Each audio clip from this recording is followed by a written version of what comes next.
Grabe, dahil hindi pa naman ako marunong mag-drive. So, mga 9 to 10 hours lang naman ako nakaupo sa sasakyan. So, ang ginagawa ko guys is kain, tulog, chika, cellphone, tingin-tingin sa labas. So, grabe ang sakit ng puwet ko.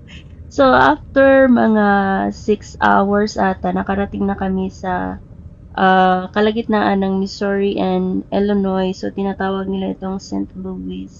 So, dito daw is matatanaw yung Gateway of Arc. So, ito yung famous na tourist spot daw ng city na to. So, ayun na nga guys. Ang laki naman talaga niya. Parang napanood ko to sa isang movie pero hindi ko lang siya maalala kung anong title ng movie na yun. So, after nyan guys, ngayon ko lang na-realize na ang Illinois pala is andun pala yung Chicago. So, nagplan sana kami pumunta ng Jollibee, kaya lang, kailangan pa namin mag-drive ng extra 3 or almost 4 hours para mapuntahan yung Jollibee, kaya hindi na kami tumuloy kasi medyo short kami sa time. And then, ayun na nga guys, pagdating namin sa Illinois, ayan, nag-stop kami doon sa rest area. Dito ko nakita yung kanilang malaking Illinois. Welcome to Illinois. So, syempre, hindi pwedeng walang picture, no? Hindi talaga pwede. Magkakagulo tayo.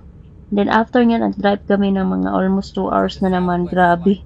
Ang lawak ng kanilang mga field dito. May mga soybeans, corn, malulula ka talaga. So, nakarating na kami sa pupuntahan namin mga around ano na ngayon, mas 7 or 8. So, grabe ang bahay guys kasi nga pag nag-stop kami ng madalas so mas nade-delay yung time na makarating kami doon sa pupuntahan namin. So, ang layo pala nitong napuntahan namin. Pero, syempre, ang ganda din naman ng mga tanawin. O, di ba? Hello, hello! Good morning! Welcome to Illinois Girls Park. So, nandito kami ngayon nag-stay. Nag-rent kami ng isang bahay. So, nandito siya sa Galesburg, Illinois. So, nasa subdivision siya. Grabe ang ganda dito guys at saka sobrang tahimik at saka sobrang linis talaga ng kapaligiran. So, around 6 or 7, ayan, nagkape na ako kasi sobrang hindi ko sa kape sa umaga. Parang, I can't live without coffee, char.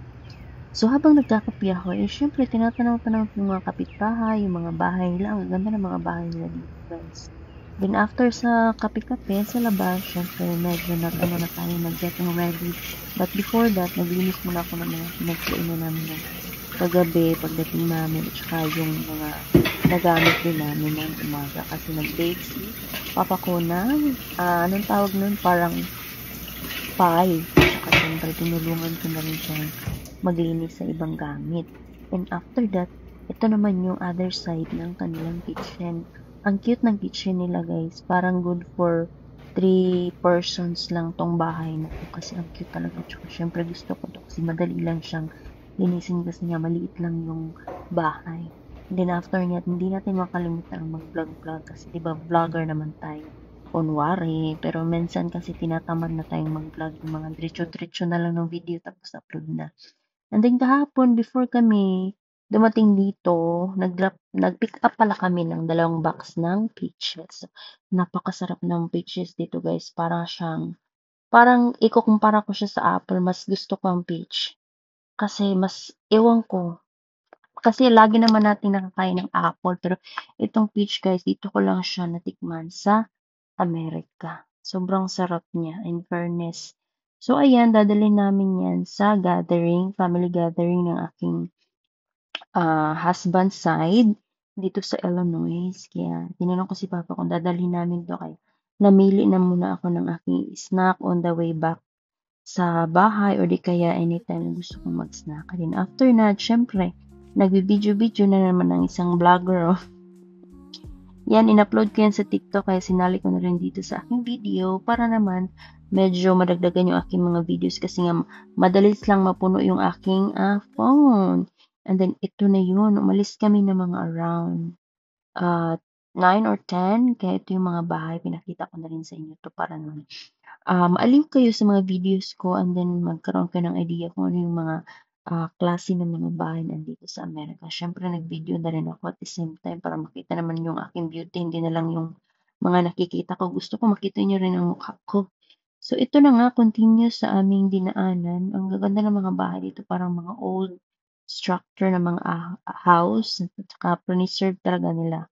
At dito pala lumaki ang aking father-in-law. Ito yung hometown niya. Hindi siya masyadong city na city kasi nga isa din siyang lumaki sa farm kaya medyo naano rin ako kasi lumaki ako sa isla, yung medyo tahimik na paligid, yung hindi ka masyadong polluted sa mga tao, sa anumang dito kasi napakatahimik dito guys at saka na-amaze ako sa mga ganda ng bahay. Hugis ng bahay tsaka dumaan din nga pala kami doon sa mismong school na pinag-aralan niya nung kabataan niya. At saka napakarami po talagang cornfield dito guys. Malulula ka talaga left and right. Ang hahaba ng mga cornfield nila dito. Ang daming pananim. So mga farmers pala mga tao dito. Hi guys, it's my first time to see an apple tree for my entire life, but it's still green. See that? So ito yung second event of the day. Pumunta kami doon sa bahay ng kanyang pinsan. And then nag-ready sila ng pang bonfire kasi mag-ano daw dito, mag-grill ng hotdog at saka marshmallow. So mga around 6 or 7, nag-start na yung pag-grill nila doon. So ako medyo hindi na ako kumain kasi gusto ako. So hindi kami nag-stay dyan ng matagal kasi mag-travel back pa kami ng 2 hours. So ayun, na-enjoy ko naman ang stay sa Illinois for just 1 day. Thank you for watching. Bye!